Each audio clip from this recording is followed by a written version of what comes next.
All right, I'm Isaac, I'm Cole. I'm O'Brien. and this is the Criterion Coffee Club. We're three coffee addicts that just enjoy watching and making movies. We may not be regarded as leading experts, but we use our shared knowledge and experiences to help us dissect the world of cinema. So grab your favorite cup of coffee and sit back and relax. Gave you some coffee sound effects there. Oh, you know what? I could probably record some of that. Mm. That I never thought about that, but that'd be That's a great fun idea. Yeah. that'd be a fun little thing to do. Anyway, what are we drinking today? Are we back on the brand of drinking coffee finally? Drinking coffee. Yeah. What are you drinking, Cole? I had Dunkin' Donuts today. Oh. Stop by. And you're feeling and you're feeling good this time. I'm glad. Yeah, because when you're sick, it's hard to drink coffee. That's So I got some Dunkin' Donuts in me this morning, and I had a shot of espresso as well, middle of the day. So I've been fully caffeinated today.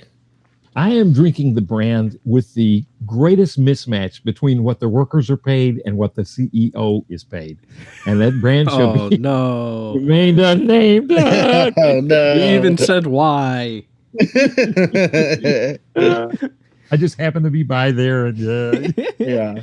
It rhymes with Mars trucks.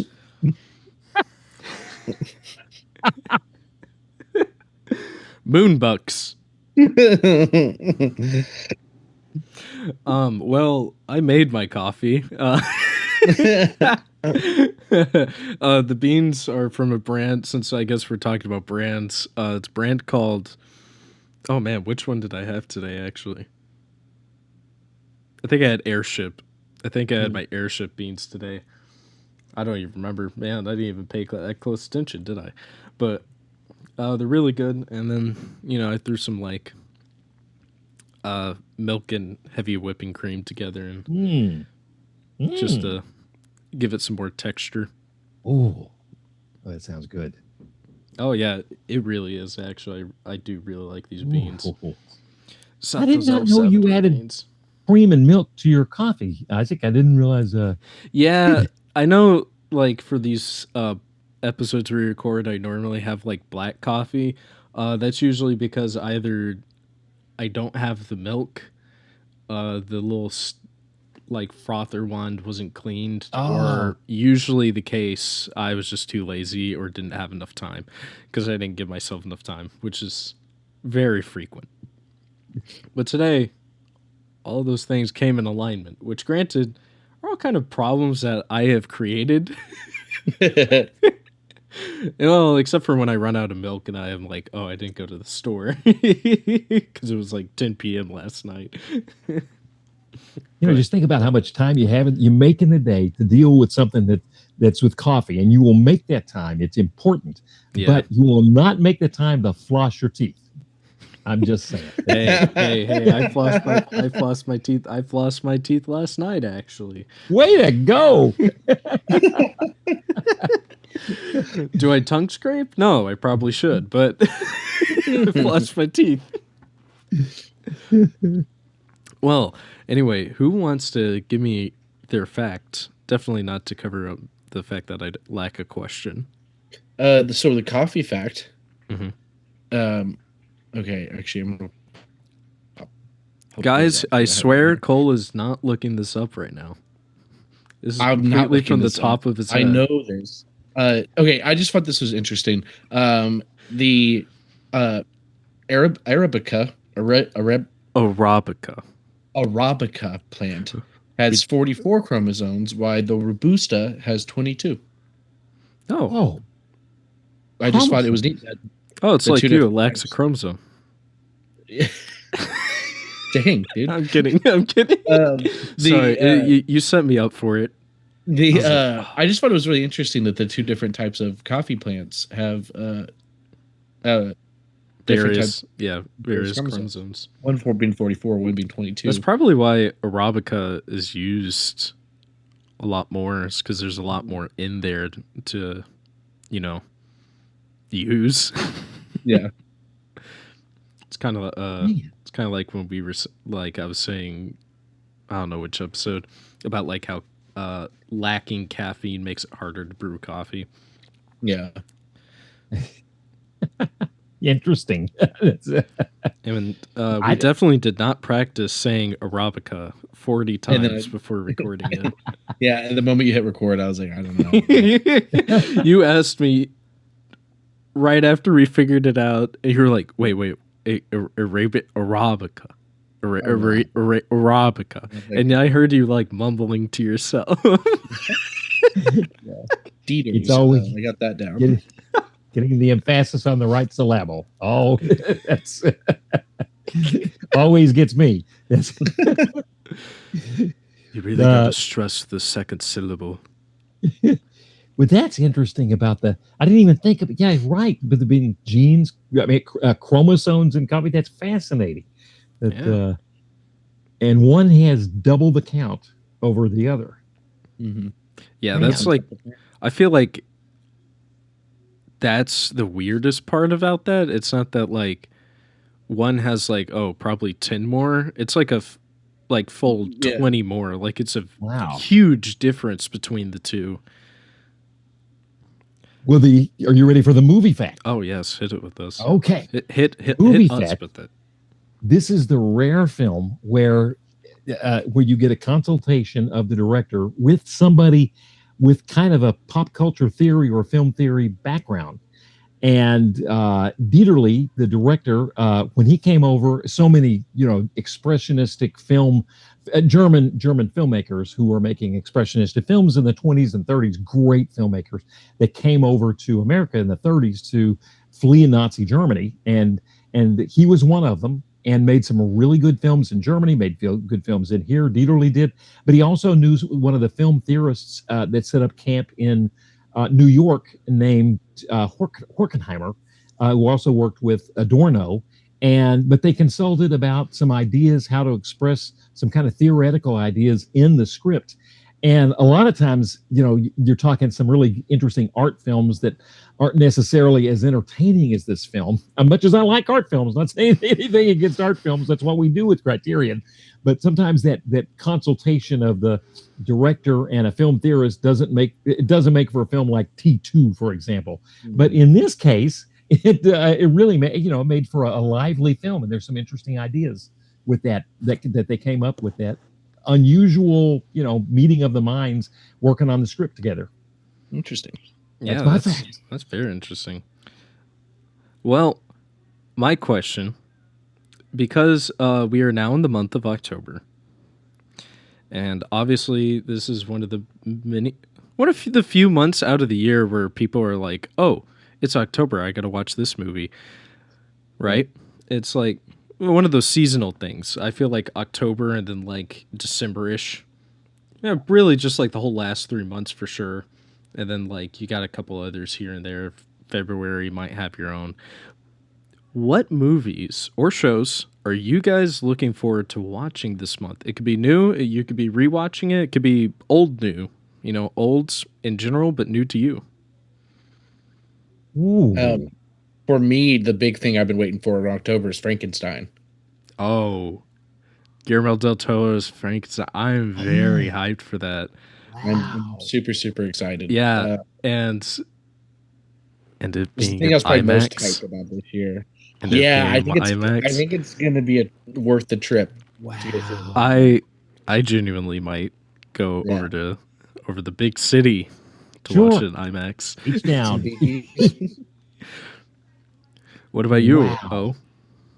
Well, I have not been doing a good job of keeping up with current films, but I did see this new Paul Thomas Anderson film that is out now that really looks interesting with Leonardo DiCaprio. And I'm drawing a blank on the name. One Battle After Another.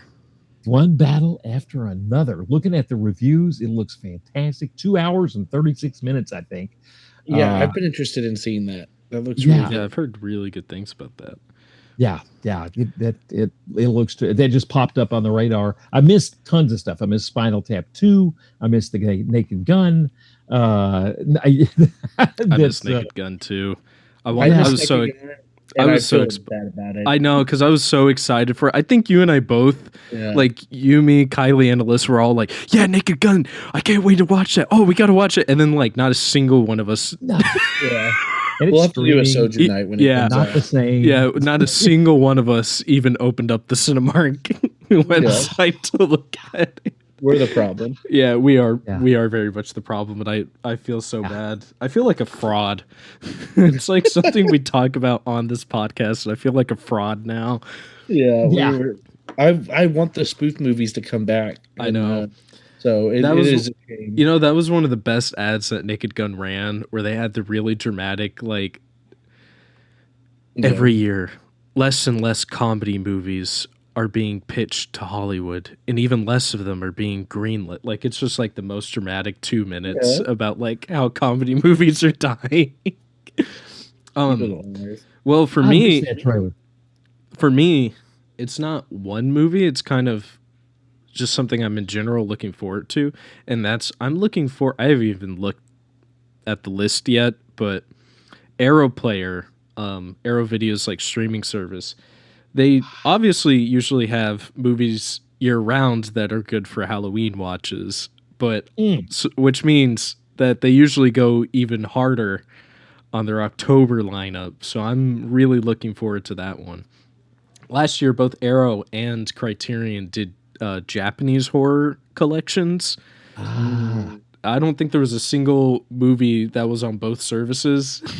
Each had like their own very different list, which was very unique. There was a lot of really good picks from that. Criterion just started John Carpenter. I saw the John Carpenter collection. I'm going to dive into that at some point. Yeah, I have both of the Snake Plissken movies. Oh, yes, of course. And of course, They Live is always a great watch. So good. I know Criterion has like at the moment like a Cronenberg collection. I think that would make for a very good October watch.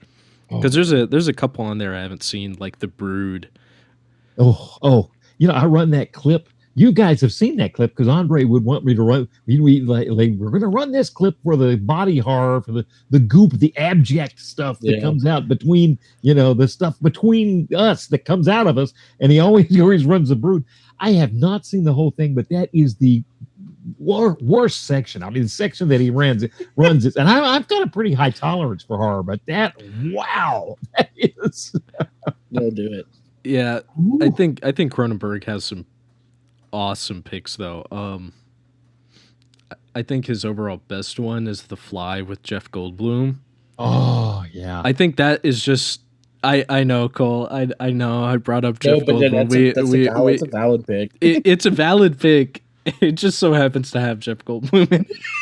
Oh, I didn't even think about it. Good grief. And it should be a Criterion film. Yeah, which is crazy because Videodrome, I think that one's the overrated one, if I'm going to be honest, is on Criterion. And Scanners, which I think is the underrated Cronenberg film. I love Scanners. I remember watching it for the first time. I was like, oh, this is awesome. There's like the last 10 minutes of the film is just like the protagonist and the antagonist having like a silent telepathic like mind battle between each other. They're not saying anything, but their like faces are straining and like blood vessels start popping. It's awesome.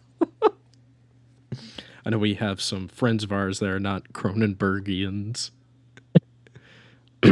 Carter, I need to do a deep dive. Yeah. I've done The Fly, not that many more, but I really do. It's yeah. Oh, but I'm not going to start with The Brood. Whoa.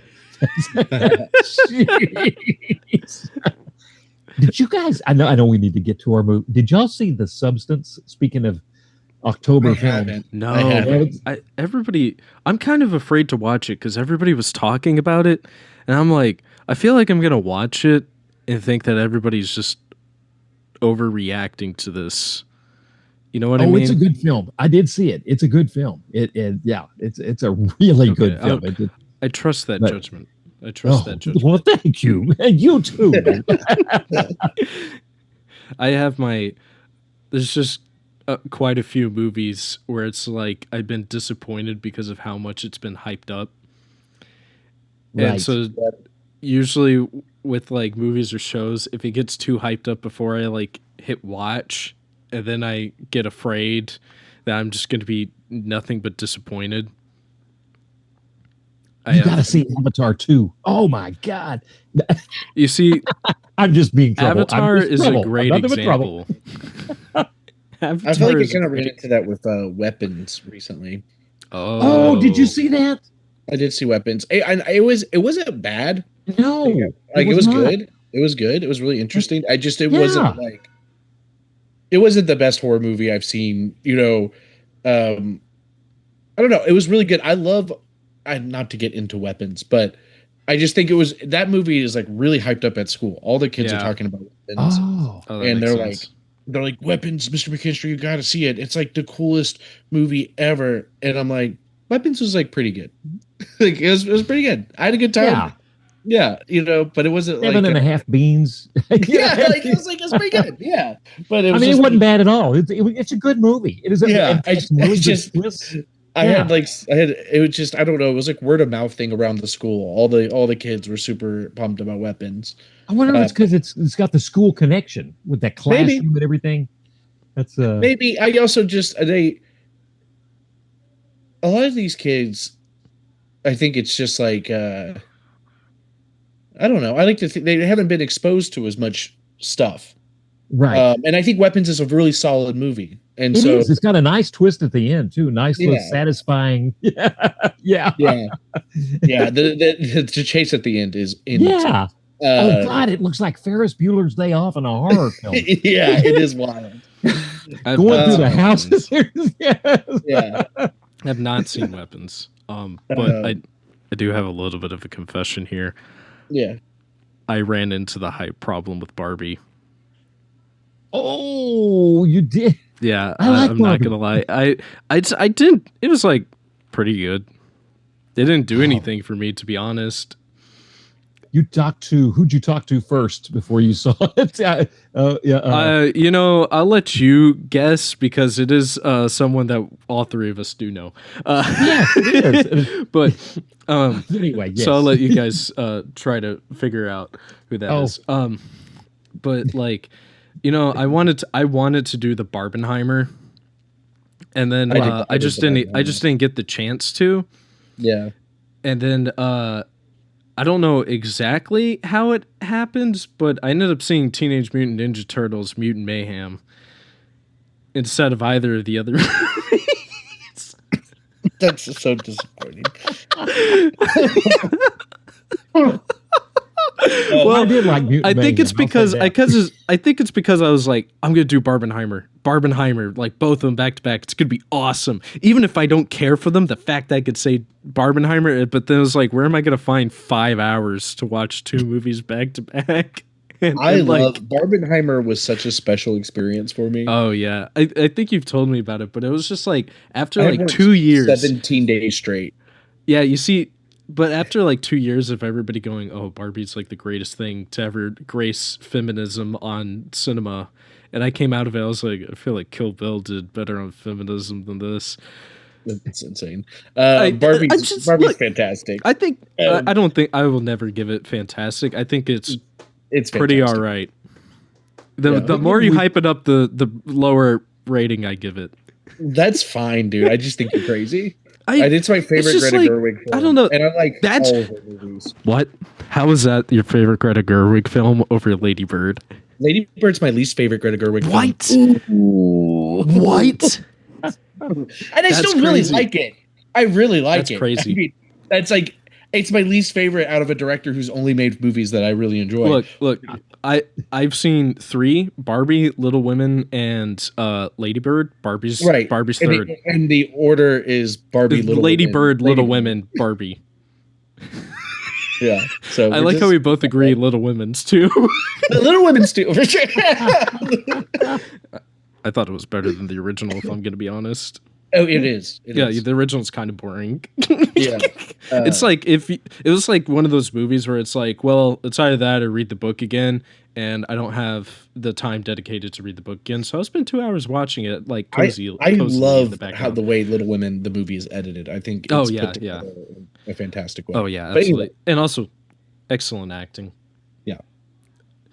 But Okay, we'll have that. look, man, I'm just saying it just felt like studio corporate, like, no, you gotta say this and not say this in the film. And like Barbie, I don't want to get too into it, because if I get too into it, we're gonna be going back and forth for the we entire need to hour. know too, because okay, But we're just I stand firm that it's probably 7.5 beans. That's But we've Like, all had there's that no experience. rewatchability for me. that's insane. I'm just gonna watch Legally Blonde. Yeah. Oh my gosh, Isaac. Okay, I'm not even Legally Blonde. Yeah, he's just trying to get eyes out of me at this point. It's just not. Why don't I just watch John Hughes?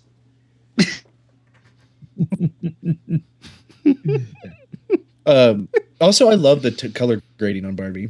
Yeah, it's pretty good. Yeah, digital Technicolor. Ah, beautiful. Yeah, yeah. But that's funny. We've all had that experience where a movie's been hyped so much. Yeah. I mean, and then you go, you watch it, and you're like, wow, and then it's not quite the wow. And that same afternoon, I think I'll just pop on TV and, oh my God, it's Fiend Without a Face. And Fiend Without a Face, all of a sudden you go, wow, this film is great. And it's like that diamond in the rough that you discover. Yeah, I think like in the case of Barbie, I would probably like it more and give it higher beans if I didn't spend 2 years of my life listening to everybody say it's like the greatest piece of cinema to ever exist. I don't go that be far, a hard but I bar. really- Yeah, and I know you haven't, but trust me, Cole, there have been so many people that have been like, you haven't seen Barbie? What do you hate women? And then like I look over at Alyssa, I'm like, she hasn't seen Barbie either. She's the one that suggested we see Teenage Mutant Ninja Turtles. And it's like, of us two, who do you think hates the women? Try to throw that sexism at me. Why don't you? Speaking of diamonds in the rough, O'Brien. Yes. I would have never watched this movie. Same. If we hadn't spent it on the wheel. And Same. I'm so glad that we did. Yeah, no, same. Oh, it's so good. Man. Everything that was referring to now the art this makes movie. All that money, hold on. All that money can buy, a.k.a. the Devil and Daniel Webster. Yeah, Right. and Full I title. don't know if y'all read, the reason it was like that is it was originally billed as the Devil and Daniel Webster, but RKO changed it to All That Money Can Buy because that same year they had a movie coming out that I can't remember what the other movie was that had Devil in the title. Devil in the name, so they wanted to, All That Money Could Buy. They didn't want people to get The Devil and Miss Jones. Oh, wow. Yeah. So that was coming out in the same year, and they didn't want it to be a conflict marketing wise. And so they changed it to All That Money Can Buy. And depending on if you're buying a physical copy, you can find it under both titles. Right. Yeah. I think it even had another title. They've had different versions of it. It was cut to 84 minutes. I think the Criterion version is 106 minutes. And they found the restored version. It is terrible. They used to just, when they would cut film out of, change the version of the film, they would destroy the longer version. They found a 16 millimeter print in Argentina. Oh, wow. I know they also found like a 16 millimeter print of, because it sounds like you could confuse these two stories, but of Metropolis to restore the full, like Kino Lorber version of Metropolis. Wow. They found another 20 minutes of that, but this was also a 16 millimeter film. And you talk about I did not watch the goodie that talked about the Criterion goodie that talked about the restoration process, but you can't tell what was ever 16 millimeter when you're watching this film. It's all beautiful. Yeah. Gorgeous. I was just about to say the restoration of this movie, like, obviously this is very specific to the Criterion copy that we all watched that was on the channel, but Right. like it looked amazing because I kept just being like, this really was just some random film, black and white film in 1941. And like I would, like, I'm even looking at the stills right here, like when you watch other films from this era, or even like something like Twilight Zone, right? Like there's scratches and all this other stuff because time just has not been kind to it. You know, all the million studio fires that were keeping the original copies have gone up into flame, and all the good copies have been lost and stuff like that. But like, man, they like really, and this is one of their early Criterions too, like 214. Yeah. And you're right, especially comparing it to other restored films from this time. I think Twilight Zone's also like a good example. Like it is it's really rich. The blacks are very, very dark. Yeah. And the highlights have still like a lot of information to them. And I just think you notice it a lot because this film, the lighting in it, it is pretty consistently shifting between something that looks very, I don't want to say very natural, but mostly natural, into something that looks very stylized. Right. Particularly when we're dealing with the devil. Yeah, and it's like intercutting in the same scene. And I love the surrealism element where lighting in this movie, even though this movie I think is like, obviously the antagonist is a devil, so it's a supernatural creature, but this movie is mostly very grounded in the way it tells its story, but the lighting is completely based off a tone. Yeah. Because you even see it happen in the same shot where it goes from very natural, and then somebody will walk into like a shadow or something. And it kind of reminded me a lot like theater. Yeah. Like a lot of this movie reminded me of like watching a stage play, especially with the way it was playing with light, because in theater, right, you kind of have to keep it consistent in order for the audience to see. There's no cutting back and forth between shots in theater. That just doesn't exist. But like you see characters like walk into shadows where you can no longer see like the top half of them, and they might be, you know, the devil himself.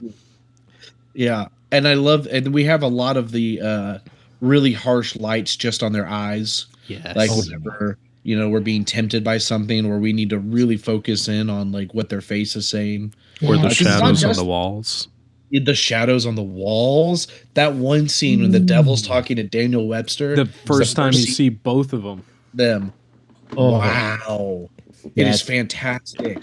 I thought he had been fully turned after that. I thought I wasn't sure if Daniel Webster was okay after it. Yeah. Well, and it's because this movie does such a good job of making him feel like the most classic, like American folk legend. You know, he feels, you know, Daniel Webster.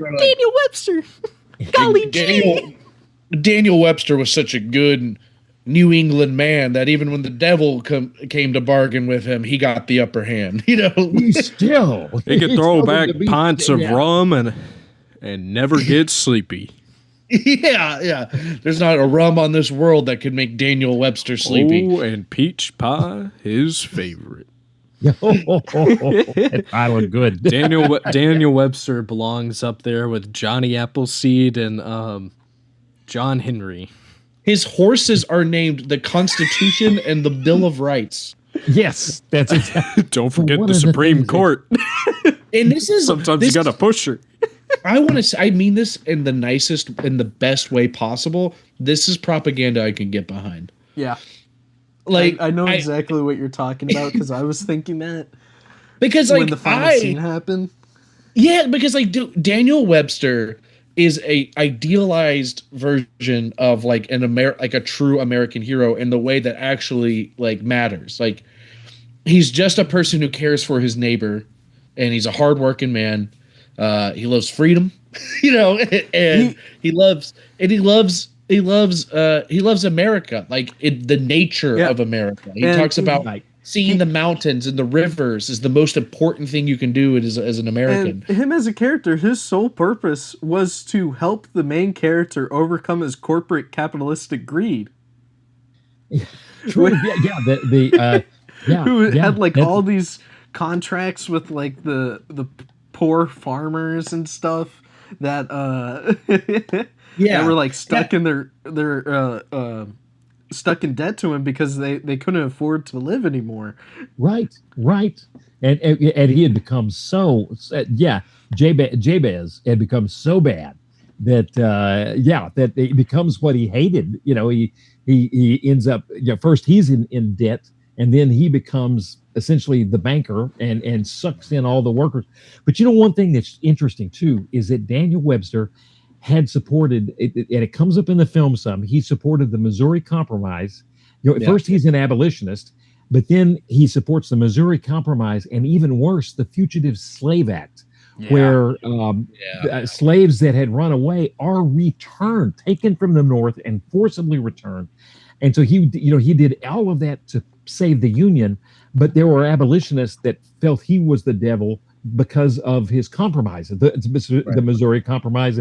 And that you kind of feel like, in a sense, maybe just a little to a point, he's on trial too, and he puts himself on trial, but he also, to defend Jabez, but he also, you feel like he's on trial for some of his sins also, for those compromises.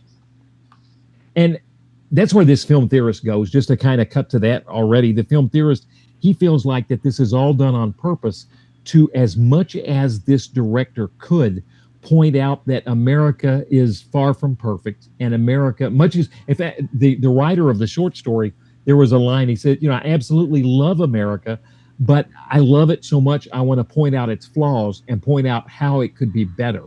I think that was Vincent Benet that had written the short story of this, kind of felt that way, and so the Dieterle picks up those, works with Benet, and they pick up those feelings, like, how can we know we're flawed, but how can we make it better? And that's kind of what that trial feels like. We're on trial, and for all, and he's good too. He's a good person, but on the other hand, conflicted, made those compromises, and we're on trial too.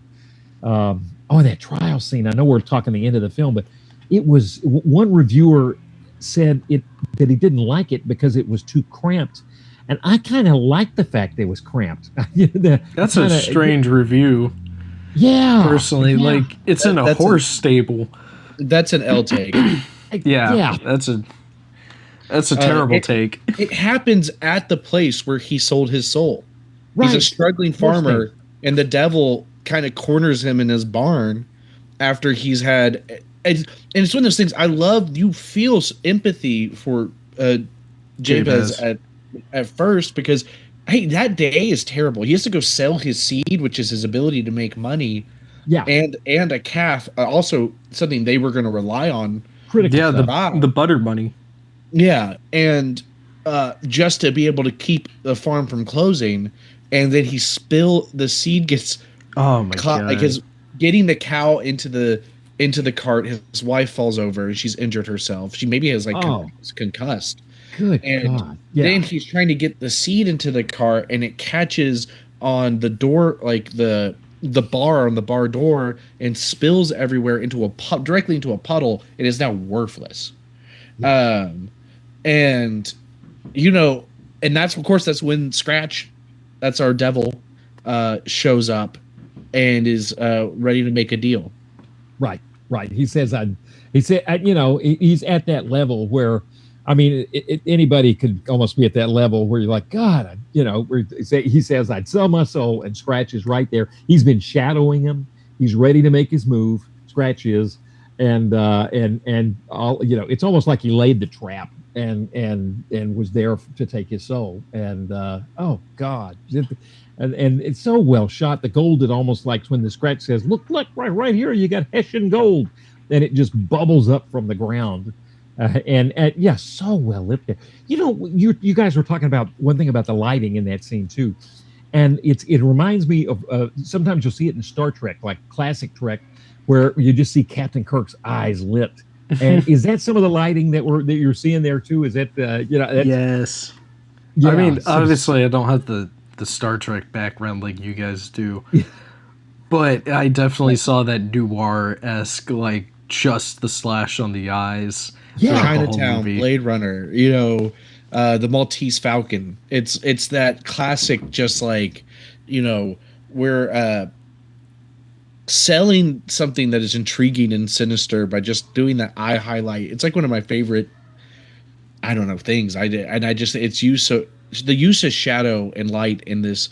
I think talking about the end scene, I thought the lighting was really interesting there because it is not naturally lit, even though No, we're all just the ghost stuff was interesting because it had that what like an effect. yeah, it had that like glowy look to it at the party Yeah. when all the that was what amazing. I guess would be ghosts. Yeah, And then we of course we see that again with the jury and the judge, that weird effect. and we also have some before we meet Scratch in person, we have those weird intercutting It with looks him, like and he's negatives. he's like it's like a bleach negative. With and the he's negative, That's probably, if I had to guess, or at least my interpretation of it, I feel like he was still in like a shadow kind of form. Yeah, right. Because right before that, we only saw him as a shadow, and like the Notebook, we see him with the Notebook in person, but then we see him as a shadow with Daniel Webster, and then we see the intercutting of like those negatives, and then he appears again. So I feel like he was like just quite literally waiting in the shadows. absolutely. My interpretation of that was like very much like the Lord of the Rings Rafe world, where he's like, he's almost just kind of watching, waiting for the moment to physically manifest, and the moment Jabez is ready to make a deal. I like, okay, I'm a huge D&D nerd, and Yes, we know.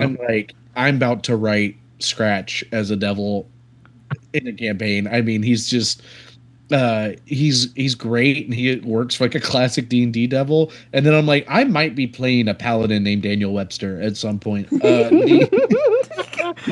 Cole, if he isn't in love with peach pie, I'm going to be so disappointed. He won't even be the real Daniel Webster in that case. Yeah. Daniel Webster, he's in love with peach pie. He drinks rum. His background is folk hero.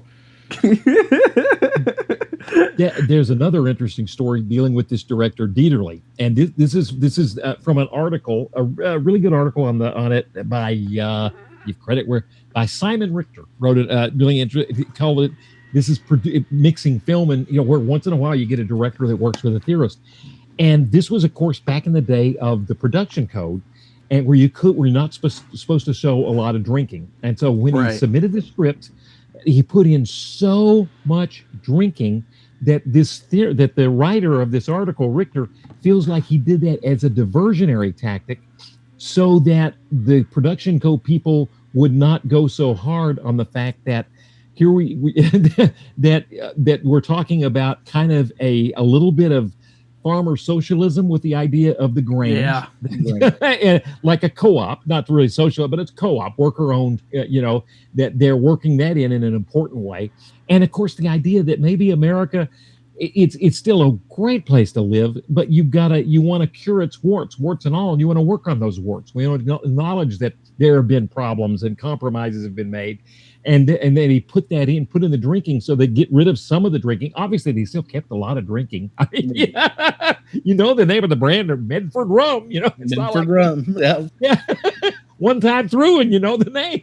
But anyway, that was kind of a little bit of that's some of the little production code stuff in there. But it's amazing how much stuff still is in there. Oh, and this theorist too reminded me. I'm going to admit this is not good to admit. I have not seen The Great Dictator. I have not seen the Chaplin film.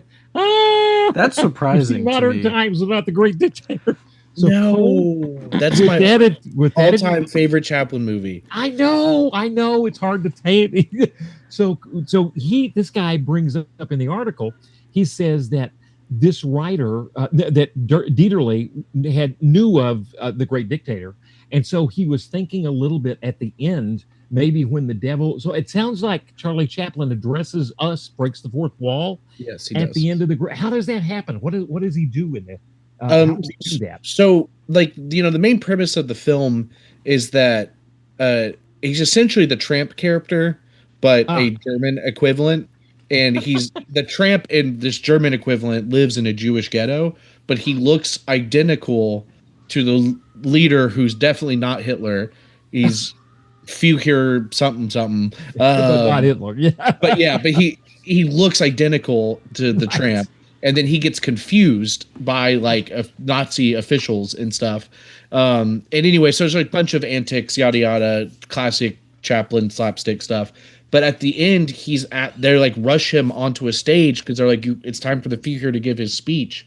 And Chaplin, who doesn't speak pretty much throughout the entire film, then addresses the audience as if he is on a podium dressed up as Hitler speaking to him. And he gives this monologue that is one of my all-time favorite monologues in any film. It's this beautiful, beautiful speech about mankind is in trouble when it uses each other as stepping stones, and that mankind is at its best when we build each other up. And it's just this beautiful, beautiful monologue. But Chaplin's silent throughout the film, and then at the end gives just an outstanding monologue. But yeah, he does do the thing at the very end where he's dressed up as, as Hitler. Führer. Yeah, the Führer, and addresses the audience directly. And I loved at the end of this film where we have that same kind of really, it's a mischievous fourth wall break. He's, he looks at his notebook and starts, scratching his head, and he gets that twisted smile on his face, and that's all we can really see in the lighting. And then he comes forward a little bit, and his whole face is lit, and he points that little finger at you. That's another thing this author mentioned with that look. He said it's like those posters, Uncle Sam wants you. Remember those old World War II? I thought of the Great Train Robbery yes. at the end with that, right. at you. It's that powerful. I mean, it is powerful. Coming from 1941, it's funny how, so many people would say, oh, these old films, you're watching those old films, and that film is scary as anything when he looks right at you. It really is. It's sinister. It's as scary as those people in 1903 when they're going to be shot. Whoa, with the Great Train Robbery. Yeah, the only other thing that we cut a lot to the ending, and there was funny. The one review that mentioned that the stables were too close, but I thought they're supposed to be close. It was perfect. It was intense. It was hard, but they said, and here Daniel Webster kind of knows he's on trial. He's on trial too, but he rouses himself up because he says there are great things. I'm worth defending. Jabez is worth defending. This country's worth defending. Yes, we made mistakes, but we're worth defending, and we're not going to let ourselves go to the devil. So he makes that great defense. That jury of renegades. Yeah. What renegades? I've never heard of most of them, but I've heard Benedict Arnold. Benedict Arnold, 100%. Yeah. So he even says it. He's like, your story's known the best, Yeah, exactly. I also wonder if these names were more well known in 1941 when this movie released than they are now. Good question. That's a really good question. Because obviously we've had, over the years, way more names that can be added to this list, added to the story. Even by the time of 1941 came out, but also, it takes place in like the 1800s or whatever. So, right. I think it's like 1840, maybe it's 1852, somewhere in there, something like that. One thing I love the utilization of the devil kind of being everywhere. Like the way they were playing with that. Like he would just pop up. He'd just pop up behind someone's ear and go, give a speech. Give a speech. No. Give a speech. Give a speech. Like almost as if he was orchestrating like this entire town and like every little thing that they were doing. Because we see little hints here and there that like a lot of other townsfolk had done deals with Mr. Scratch. Well, and obviously Miser Stevens had. Yeah. That's right. Is that Miser Stevens? That's exactly right. The loan shark. Yeah, the loan shark. They mentioned one thing. The other thing that this review actually means, it's kind of a nice follow-up. So we're let off the hook Some people have mentioned that's one of the. It didn't. You could say it's a fast turnaround. Thank God we're let off the hook, because we're all let off the hook along with Jabez. Anybody could have found You're right. You could have found anybody could find themselves in that situation. The country has found ourselves, but their penance that we have to do, not just let off the hook, but what the penance is work together with those farmers, form that co-op, really work together with them, and treat everybody as equals. I think that comes across in that last dinner. So not only is there a not guilty verdict, but how are you going to carry it through into the next step? What are you going to do the next day to show that you've been, how are you going to serve your fellow man? I thought that was a nice touch. I thought so too. I thought it was interesting that when the devil was referring to talking about souls, and most of the souls he collects are shaped like moths. Oh yeah. And then he also said, "Are they always so small?" And he said, "Well, it depends." And I like that he said that Daniel Webster's soul would have been so large that he would have had to make a special box to carry it around with. Yeah, he would have just kept escaping otherwise.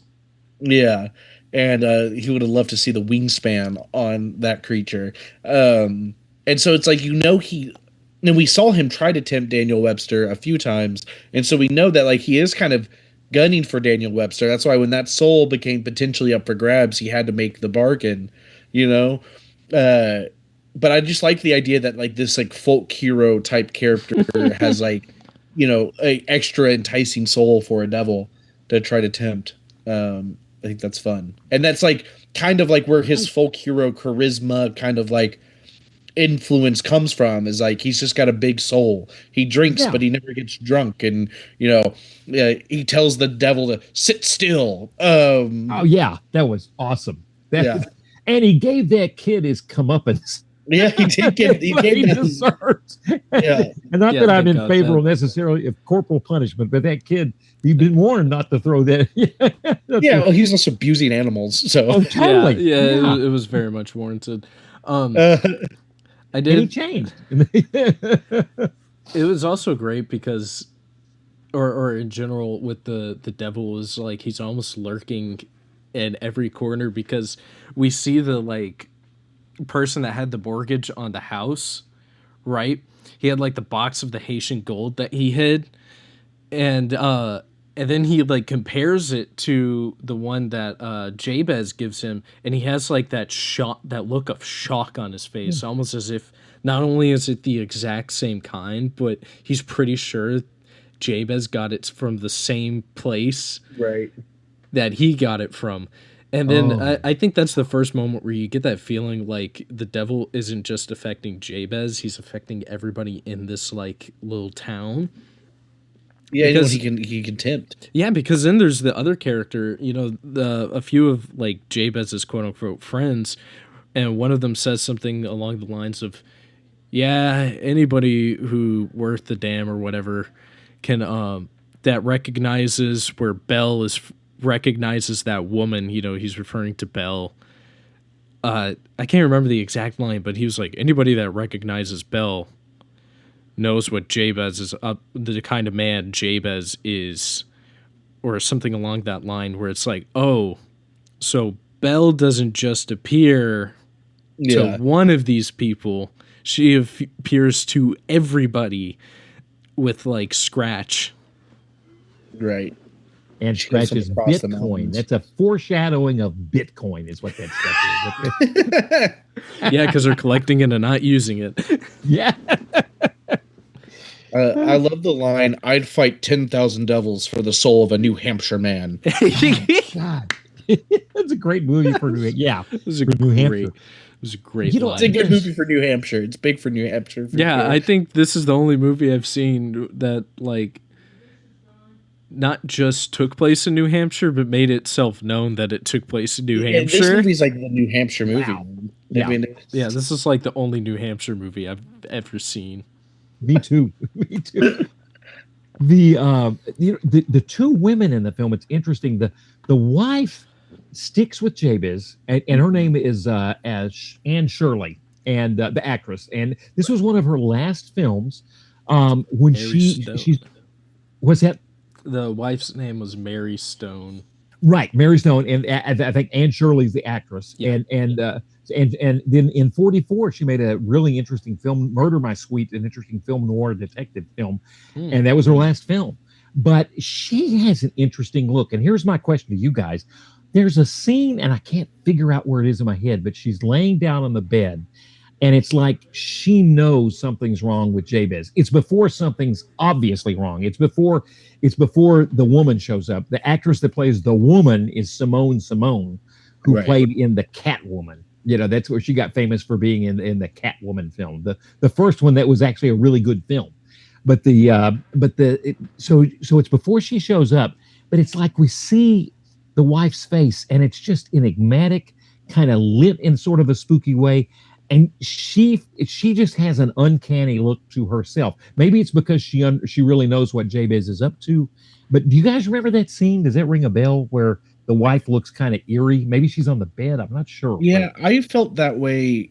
Well, one, when she was holding the baby. Yeah, Right, definitely. right. By that point, she had a little bit of an inkling for a while.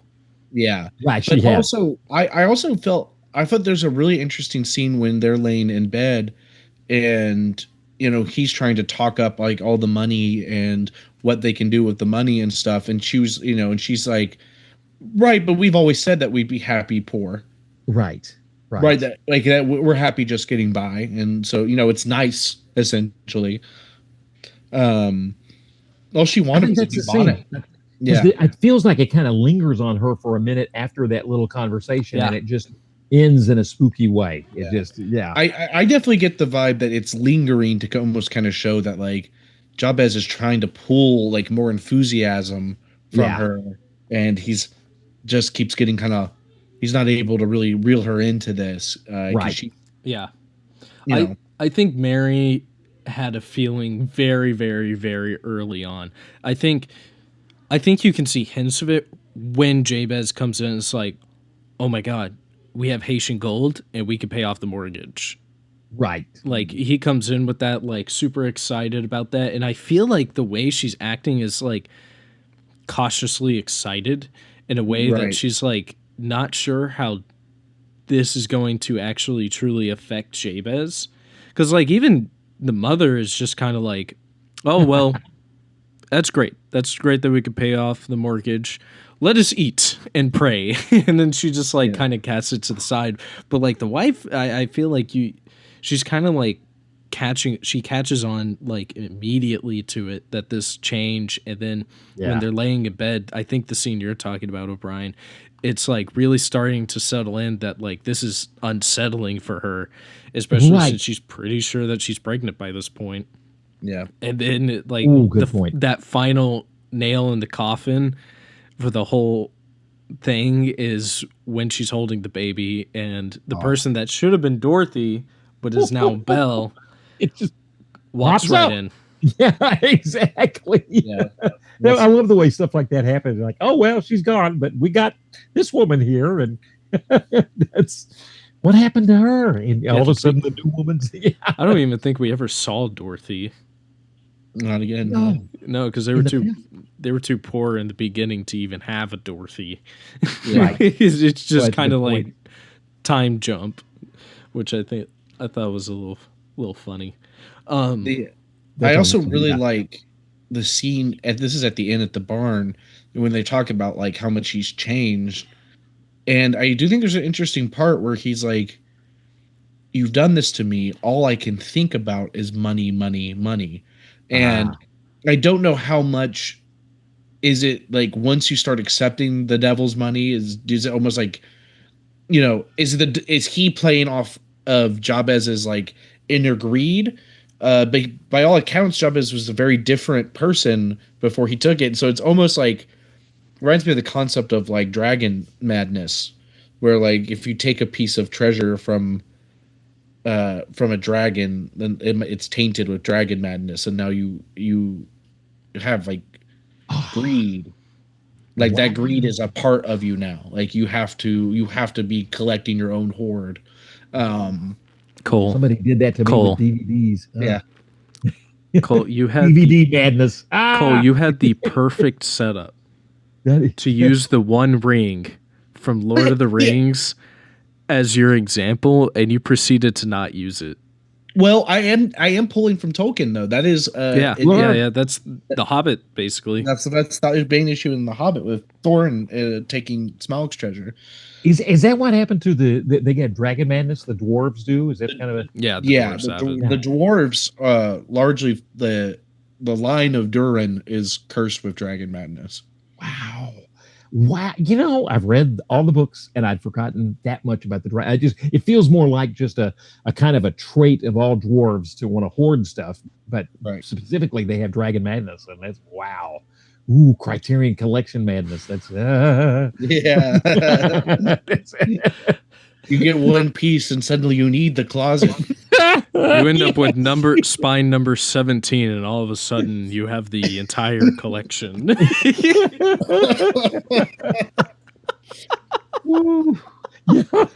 it's a bit scary. I get. I will be honest with you guys. When they were with all that hoarding in the film, I really did think about how many DVDs and Ruth would love hearing me say this, that I have not watched. Ooh, no. We will not mention the name of that. Oh no, the madness has hit. Yeah, Isaac has the madness. The DVD that shall not be named, Isaac. I know. Yep, spine number 17. Sorry, guys. How did that wander into your hands? I met a guy with a wicked smile. Some like very sharp eyebrows. He had Isaac like a goatee. Just missed a 50% off sale by a day, and this man appeared outside the Barnes and Nobles. The second Charles. Yeah. Can't believe it. You want the most sought after movie, don't you? I know that movie. I know the story. It was purchased by someone. I'm not gonna. No, you know what's so funny? It was not purchased. He got it for free. Right. He was at Second and Charles. He was like, "Oh, the free bin. Oh, a Criterion in the free bin," and he got it and he put it in his. He had never heard of it before. He watched 10 minutes of it and was like, And then once we got to the 15-minute mark, he stopped, looked up the movie, and was like, "No, I'm never finishing this movie." Yeah, it's the equivalent. What is the equivalent of this film? Of that film? It's the Darkhold. Yeah, it's like the Marvel comp, the Darkhold. Yeah. 15 minutes of the Darkhold. No. I'm the Sorcerer Supreme. I'll keep it in my collection, but I'll never open it. There's no happy end for the Darkhold. That's dark magic. Speaking of the dark magic, back to the movie. You were saying playing off his greed. Obviously, he was getting him when the man was quite literally on his knees begging and saying like, at this point, the only way out of this is I can just make a deal with the devil. But I'd sell the soul for 2 pennies. But that's what it was. But in the trial, he says all I can think about is money, money, money, money. And then the devil points out, like, I gave you the money, but it's your own conscience that brought you to the point of grievance that you have now. Yeah. Yeah, he essentially is like, I told you I could give you as much money as you could want. And luck for 7 years. And and good luck for 7 years, and you just kept wanting more. Yeah. And that's not necessarily my fault. Good point. I mean, that's the objection sustained on the part of the devil. Yeah, and that begs the question: how much of it is in like kind of just the way we as humans are, like in our nature? Is it what we would consider the devil, or is it just something a little deeper? Is it just like human nature to be greedy, or is it like an external force that is making us feel this way? Yeah. Wow. And I think in the case of this movie, it's showing that it can be a little combination of both. Beautifully put. Yeah, because the devil is kind of like orchestrating all of these other things, like the mortgage guy. You know, he's got like the whole Haitian gold, which is keeping keeping Jabez poor. Right. So it's like this external factor that keeps Jabez poor, and it's like pushing him further and further to the point to where he's like he feels the only other option is to make a deal with the devil. Well, and I do think there is an element to the devil's plan in this where he starts with the person who's easiest for him to convert, which is the loan shark, you know, and then he's going for a bigger fish. You know, Jabez is not necessarily an evil man. He's just incredibly, incredibly on hard times. And, you know, he's frustrated and wants to be able to provide for his family and not lose his farm. And give them more than just milk and bread to eat. And so, you know, he goes for them and then is actively using Jabez's family, the Stone family, to try to get to the big fish, you know, try to get Daniel Webster. Yeah, because he gives Jabez the like chance to have the speech about Daniel Webster at that one part, and that's like really the thing that sends Jabez to like this path of celebrity path, famous, celebrity. Yeah, well, and also it's also what cements his relationship with Daniel Webster. Yeah, because you know they had met, they had a really good interaction with each other. Obviously, Jabez is already a fan of his writing, and then you know they play horseshoes together. Jabez wins. They ride into town to have a drink together, and then suddenly, when Webster's meant to give this speech, Jabez does it instead and gives a great speech. You know, and it was luck. It all just came right from him. You know, he didn't even think about it, and you know, suddenly that changed the dynamic in a weird way. Yeah. That's beautifully put. Cole. I could not have said a speech. I could not have said a speech as well as that, despite the circumstances.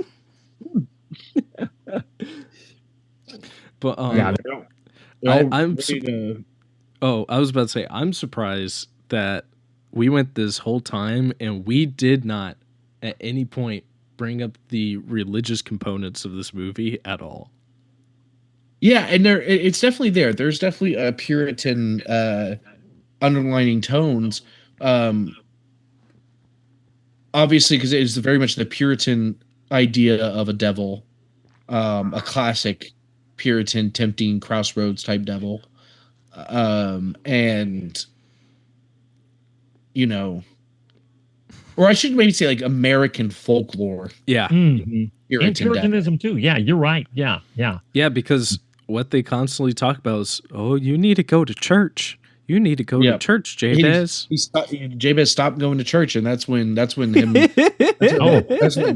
Mary got real. He starts gambling when Ma and Ma and his wife get golly with the guys from the town who you that's interesting. Those guys from it wasn't everybody from the town, but there were some. One guy that was almost like the mayor was a really good actor. They had some really good actors.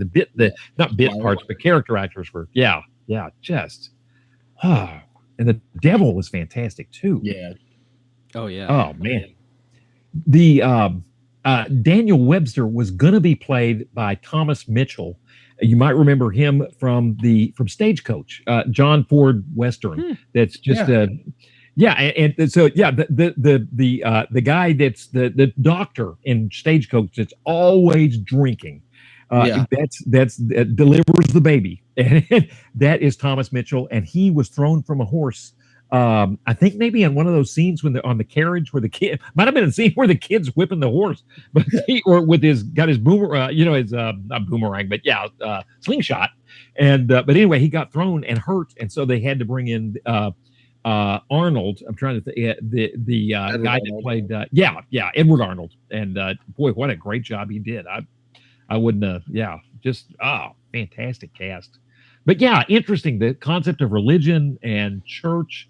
Wow, that's And I love the scenes when they're at church. Oh man, when the mother is praying, when the wife is praying and the mother is there. Yeah. And the church is beautifully shot. There's an interesting goodie on this that a guy, they've got like 20 of these things, and they're teaching film production. They're teaching how to shoot film in their goodies. And this one dealt with continuity editing. And so it looked at the church scene for the 180-degree rule. It had a lot of good match cuts to talk about match cuts. So it was really, really kind of cool. But the church scene was, I mean, it's just well done, beautifully shot. And you get, golly, one review said it's more like a minor classic. I think it's just a classic. I wouldn't. I think it makes you think about America. We're put on trial. I mean, man. It's a great movie. Yeah. So the Devil, I'm looking at his IMDb right now. Walter Houston. He was, funny enough, Cole, you mentioned the Maltese Falcon. He's actually in that movie. The Maltese Falcon? Yeah, he's in the Maltese Falcon. He plays Captain Jacoby. Oh. And then after that movie, he did the Devil and Daniel Webster. Like they're back to back. All around the same time, yeah. Yeah, and also he's in like several other, like, I guess. Well, it looks like he's in a lot of like American propaganda war films. Yankee Doodle Dandy. He played Abraham Lincoln in a movie called Abraham Lincoln in the 30s. What's funny though is he's Canadian. Oh. And that's what we call acting, people. Narrative December 7th movie. What'd you say? War Comes to America. Yeah, he's in a lot of like Know Your Enemy, Japan. The Virginian. The Nazi Strike. Yeah, there's quite a few in here, which is interesting. Can you imagine the year 1941? You could have gone and watched Citizen Kane. You mentioned the Maltese Falcon, directed by John Huston, who was 25 when Orson Welles was 25 in 1941, and both films came out, and then this film came out in 1941. I mean, that's a heck of a good ride. Yeah, yeah, whoa, yeah, that's like crazy. And also the Devil and Miss Jones, that came out this year as well. 1941, right before things really kick off for us. Yeah. As you guys pointed out, there were a lot of fascinating movies during World War II that were not necessarily, and I'm not criticizing them for calling propaganda. There was a need for war films at the time. Some of those war films are great, but it was amazing how many non-propaganda films came out during World War II. Also, like Gaslight, where we got the term gaslighting comes out then, and that just popped up top. But yeah, all sorts of good films. But 41, man, another film that it's a Criterion film, To Be or Not to Be, came out around the same time also, and it was also really pushing its limits as to how it's pushing us to get into the war, to do the right thing and fight, and stand up to the Nazis. I'm hoping we dial that one up before long, Isaac. Yeah. So you said John Huston. I was like, wait, like Walter Houston? So I looked it up. Yeah, John Huston's his son. Yep. Yeah. And he's appeared in 3 of his films, The Maltese Falcon, In This Our Life, and The Treasure of Sierra Madre. Right. Very cool. Which is about money. Wow. The Treasure. Interesting. It's about hoarding and doing anything for money. Yeah, that's... You also mentioned the thing about the devil kind of being reminiscent of Uncle Sam. Oddly enough, Walter Houston has played Uncle Sam. Oh. In the Oscar-winning documentary short, December 7th, from 1943, which was made by John Ford and Greg Toland. Yeah. Wow. Yeah, I'm learning a lot about this man.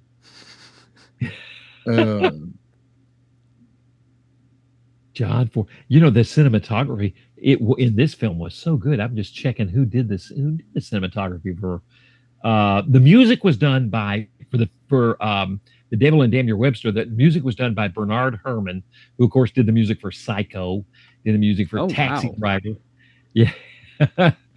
And much later on, of course, but a young Bernard Herrmann did those. And I'm not seeing, let's see, cinematography. I should, Joseph August.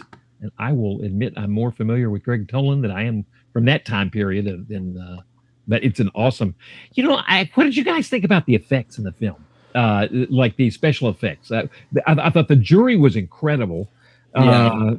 He throws an axe at one point. I mean, there's all sorts of. That was also really good. Yeah, that was Again, this was like 1941, so like stuff like pyrotechnics, the axe stopping in the middle of the air and catching on fire. Yeah. Dude, I've seen worse things from 2 years ago. I've seen worse things that came out this year. Right. Right. Like special effects wise, like that's really incredible. And then also they this with them through the window, all like the kind of ghostly figures. Oh yeah, that was unnerving. Yeah, that scene was just like, I was like, what are they gonna do? Are they gonna like reach out and start all grabbing at him like the one scene from Batman vs Superman and all the Superman's in the middle of all the like poor refugees like grabbing at him. They compare that dance to another Criterion film that I have not seen, Carnival of Souls. They kind of compare that. That sounds like a really low budget Criterion film. That I know of someone who has a lot of love for that movie. Ah, gotcha. Yeah, That's a Carter Johnson film. I was just about to say, is that a Carter? We brought him up so many times, and I don't think he has yet to listen to this podcast. No, so we could just continue making shout out to Carter. We can continue making fun of him. You know what it's going to take. It's going to take a special dial up on the number when you. It's good. We'll get a certified. It's going to take Carter Spade, the director. Yeah. start a small little segment. Would Carter hate this? Yeah. You can't give it 1 to 10 rating. It's a yes or no. There's no middle ground. Yeah, if it's a Terrence Malick film, we might get Carter. That's That's a good call. Sorry, I had to look up this movie, this Carnival of Souls. I was like, we're talking. Oh, it's supposed to be really good, low budget horror film. It's got great sound effects. Yeah, it's and something to the effect that the woman can see. It's maybe a little like The Sixth Sense, where she sees dead people or something like that. I'm not sure. I need to watch it. Hopefully it'll come up. One thing about us, the Spinorama, I mean, we see films that I have not seen, like Woman of the Dunes was so good. Mm-hmm. This film, that probably would have crossed my path since I constantly am on the lookout for more Asian cinema. Deeper cuts as much as possible. Isaac, you guys ready to? I'm definitely definitely ready for a bean rating. A bean rating. Oh yeah, bean rating. Okay. Who's going? 8.5. 8.5. Oh, I thought I was gonna. Okay. 8.5. I think that's a very valid. I'm gonna go 8. 8 very strong beans. It feels very, very good. Yeah, I also got to give it like 8 pretty good like beans because 8 good beans. It's a good movie. I will say the scene right after Daniel Webster beats the devil in the trial is one of the corniest scenes I've ever seen in cinema. I don't know how we didn't bring this up, but I was thinking this when I was watching it. It felt like a complete change in tone, like an immediate drastic change in tone, because everybody's coming together at this house. They're going, yippee, we defeated the devil. And all your debts are forgiven, and let's eat pie. Yeah. Oh, Ma, are we going to have enough? Oh, we sure will. And everything's forgiven. Let's eat pie. Peach pie. Oh, where's the peach pie? And then you see it cuts to the devil eating the peach pie, and then Mom comes out with nice. That's quirky. And then Mom comes out with the peach pie 3 times larger than the Even first bigger one. peach pie, and she says, "Who got the last laugh?" And that's when the audience backing track went. And that is Ma Jode from the Grapes of Wrath. But yeah, that's a fair that's fair, Isaac. And then it went into. And then it went right back to the tone of the entire movie where the devil's like looking through his book, and then you see that fourth wall break, and it was like, what was this random change? The best part of the resolution is definitely the devil by himself doing that fourth wall break. That probably saves the resolution aspect of the film. Yeah, because good point. The climax That's a good point. Amazing, the whole trial, amazing. Yeah, and then like even the part where Daniel Webster grabs the devil and throws him out the barn, I'm all for it because he's great. like this American folk Don't hero come that's back awesome. to New Hampshire. Yeah, like I loved it, and then it just I was like, am I watching the same movie? Like, Yeah, I was like, that was the goofiest ending I think I've ever seen for such a serious movie. Oh man, but I got to give it like probably a solid 8 beans because it was entertaining. I think I took a lot away. And, it got the juices flowing on, like, lighting and stuff. For me, too. I thought creatively this was a movie that just, like, kind of got my noodle going. I just started thinking and stuff. And even just the way they utilized the devil in so many different aspects, and, like, the editing was just beautiful. But, and exploring the concept of patriotism, it just and America itself, it just wow in 1941. Yeah, trust me, I'm not the most patriotic person for reasons, but this definitely got some patriotism back. It's like a lot of people when they say they watched tiny little Top flag Gun. on. It's like when you watch Top Gun, homoeroticism.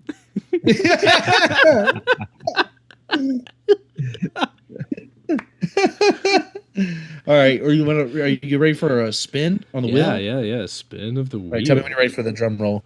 All right, hit me with it. Just right now. But yeah, it's like you were saying, kind of a deeper patriotism. Yeah. Okay, drum roll. I'm sorry, I'm lacking on the drumming of the rolls. Ooh, hold on, give me a sec. Because this. Interesting. Okay. So the spine number is 81. So I'm looking for it, but like the first 2 are on here are Eclipse films, and it's not showing me actual spine number 81. It's just showing me movies that are 81 minutes. So let me try putting the number in. 81 feels like we had to have a laser disc player for that. Spine disc, spine number 81 in Criterion. Let's look that up. I'm having a hard time finding Criterion spine number 81. Thank you, Criterion Conversation subreddit. Oh God, it's in French. I am gonna struggle saying this. I'm so sorry. I do this every time. Apologies for ye who understands French. Our Dr. Rivers, who are the French teacher that gave us a great review. Right. He can help us with his title. All right, give me a sec. Lucie del Varete. Hey, are you sure that's? I don't know. Are you sure that's spine number 81? I don't know. This is the thing I'm looking at, saying spine number 81 is Rashomon. Ooh. Interesting. Well, it's either Kurosawa or Fellini. Oh, well, either way, we are winning this week. Oh, you got it. Watch us get a third option, which is nice. That is way less cool. I think I'm on list challenges. This list includes all. Oh, IMDb has a spine number list. What? Criterion by spine list. Okay, but it has 17 in summertime, so that's not right. Yeah, no, that's not right. Okay, this one's also not right because actually this one I think is off by 1. Oh, it's probably because the Samurai Trilogy takes up like 3 of these on this list. So okay, I think yours is probably right. I love seeing Blood for Dracula right after seeing RoboCop. Letterboxd. Oh, is RoboCop in there? Yeah, RoboCop's in the Criterion. Wow. It was Well, in yeah, it a long time read ago. it. I see what you're saying. Criterion, Lucy del Variety Lights is probably what you saw, Isaac. Okay. Variety Oh. Lights is probably the Variety Lights is spine number 81. yeah. Okay. Yeah. Oh, that's because it's in the Fellini box set. That's why it was hard to look up. Gotcha. If I yeah. had to guess. Yeah. That the box sets do sometimes throw off the numbering thing. Yeah. Yeah, that looks like it's spine. So Variety Lights. Yeah, Variety Lights, which is the movie that I said. Just the English translation. Right. Right. Variety Lights. So Cool. now who's the director for that? This is Fellini. Fellini, amazing with a French. So it's title. it's Okay. Italian. It's Italian. So I was just all around long. I recognized Things it as get just Latin. better and better. I recognized it as Latin. But, Verita. made in collaboration with Alberto Latuada, Federico Fellini's directorial debut unfolds amid the colorful backdrop of a traveling vaudeville troupe whose I'm so sorry, my phonics and other Latin words is just horrible. Quixotic impresario is tempted away from his faithful mistress by the charms of an ambitious young dancer. Though the details of what the division of duties was between the two directors are unclear, this lively backstage capriccio is unmistakably Fellini-esque in its whimsical fascination with the heightened reality, carnivalesque characters, and exotic allure of the world of show business. In the first of her celebrated collaborations with her director husband, Giulietta Massiana displays the spirited vulnerability that would soon become an archetype of cinematic emotiveness. Wow, Also, I am not good at Italian. I'll speak the first. That was that's amazing. His first film, and made it with his wife.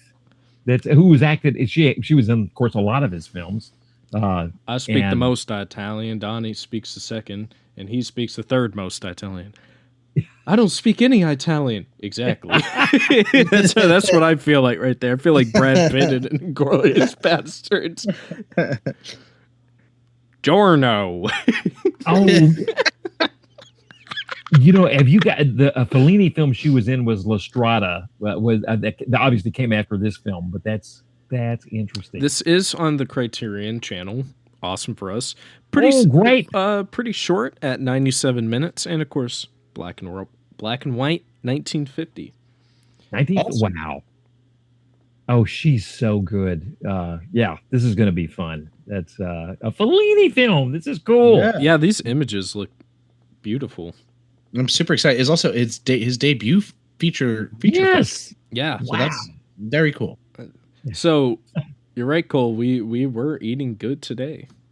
Yeah, that we are. Glad it wasn't some horrible third option. Yeah. Yes, we figured it out. All right. Well.